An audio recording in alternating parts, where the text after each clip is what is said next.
(7월 26일) 수요일 생명의 말씀입니다. 오늘 본문은 사무엘하 19장 16절부터 30절까지의 말씀입니다. 바후림에 있는 베냐민 사람 게라의 아들 시므이가 급히 유다 사람과 함께 다윗 왕을 맞으러 내려올 때에 베냐민 사람 1000명이 그와 함께하고 사울 집안의 종 시바도 그의 아들 15과 종 20명과 더불어 그와 함께하여 요단강을 밟고 건너 왕 앞으로 나아오니라. 왕의 가족을 건너가게 하며 왕이 좋게 여기는 대로 쓰게 하려 하여 나룻배로 건너가니 왕이 요단을 건너가게 할 때에 게라의 아들 시므이가 왕 앞에 엎드려 왕께 아뢰되 내 주여 원하건대 내게 죄를 돌리지 마옵소서. 내 주 왕께서 예루살렘에서 나오시던 날에 종의 패역한 일을 기억하지 마시오며 왕의 마음에 두지 마옵소서.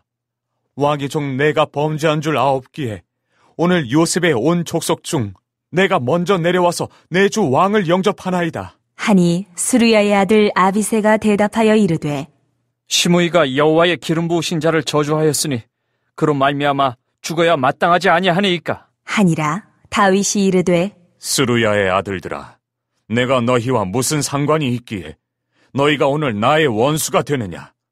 오늘 어찌하여 이스라엘 가운데에서 사람을 죽이겠느냐? 내가 오늘 이스라엘의 왕이 된 것을 내가 알지 못하리요. 하고 왕이 시므이에게 이르되 내가 죽지 아니하리라 하고 그에게 맹세하니라.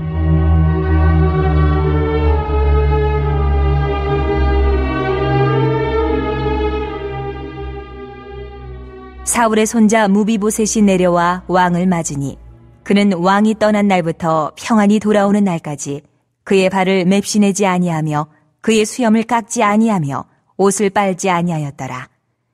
예루살렘에서 와서 왕을 맞을 때에 왕이 그에게 물어 이르되 무비보셋이여, 네가 어찌하여 나와 함께 가지 아니하였더냐? 하니 대답하되 내 주 왕이여, 왕의 종인 나는 다리를 절므로 내 나귀의 안장을 지워 그 위에 타고 왕과 함께 가려 하였더니 내 종인 나를 속이고 종인 나를 내 주 왕께 모함하였나이다. 내 주 왕께서는 하나님의 사자와 같으시니 왕이 처분대로 하옵소서. 내 아버지의 온 집이 내 주 왕 앞에서는 다만 죽을 사람이 되지 아니하였나이까.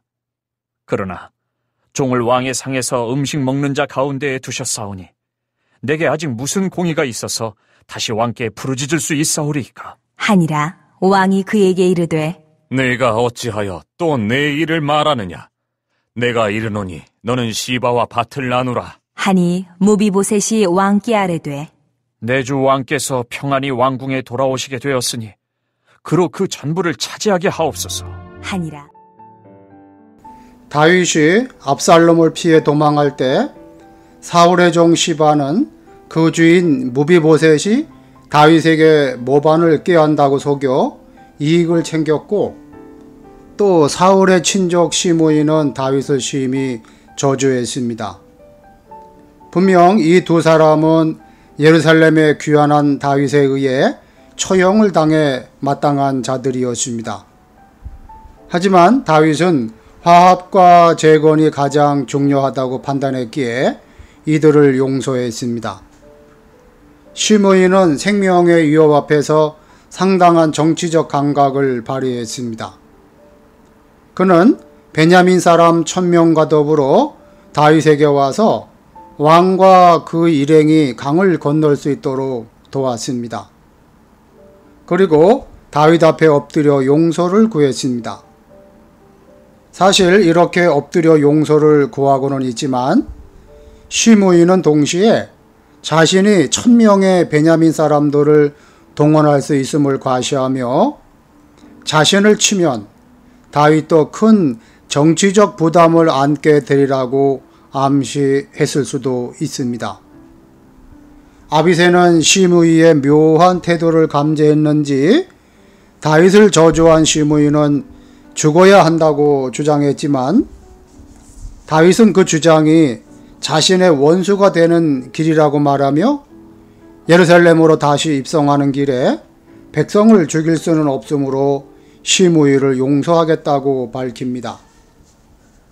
사실 다윗은 이렇게 사과와 위협을 동시에 전하는 시므이를 진정으로 용서하지는 않았습니다.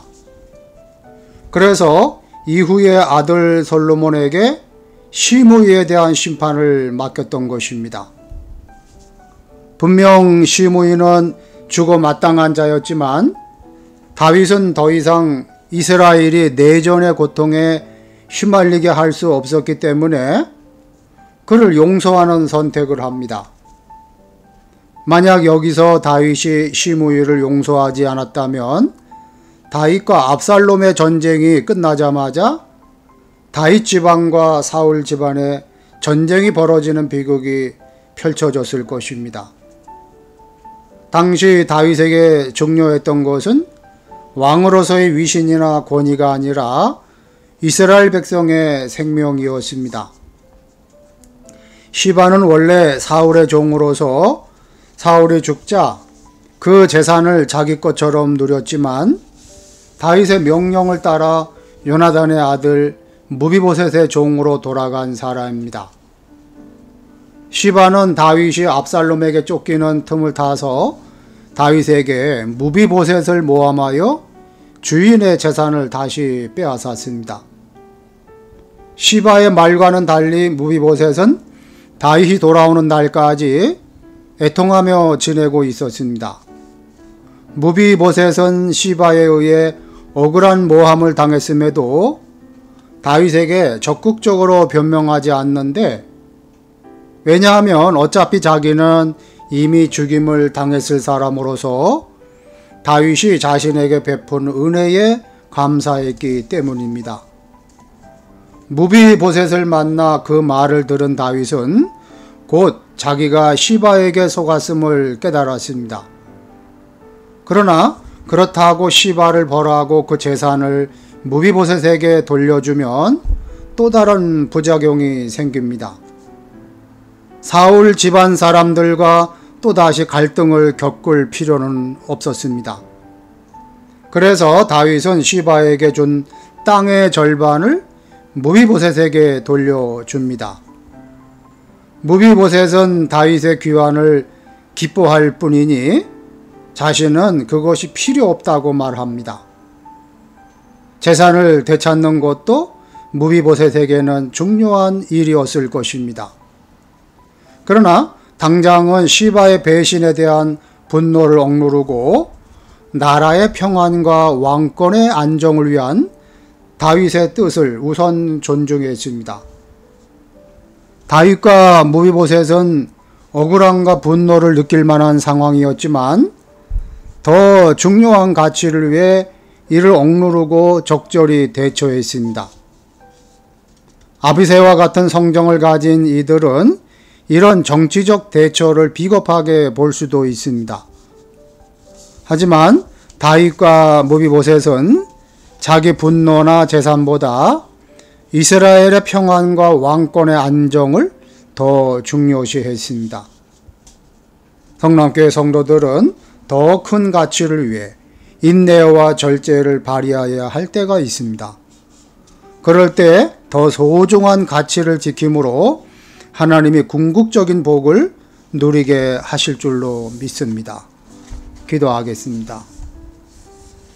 하나님 아버지, 권력의 유무와 상황에 따라 사람을 다르게 대하는 모습이 저희에게는 없는지 돌아보게 하여 주시옵소서. 또 우리에게 유익이 되지 않는다는 이유로 하나님의 형상인 다른 사람을 무시했던 교만을 용서하여 주시옵소서. 교회학교, 여름 성경학교와 수련회가 하나님의 은혜 가운데 잘 진행되게 하여 주시옵소서. 하나님 선물로 주신 비전센터를 잘 활용하여서 다음 세대들을 세워주고 지역사회를 섬기는데 크게 쓰임받게 하여 주시옵소서. 예수님의 이름으로 기도하옵나이다. 아멘.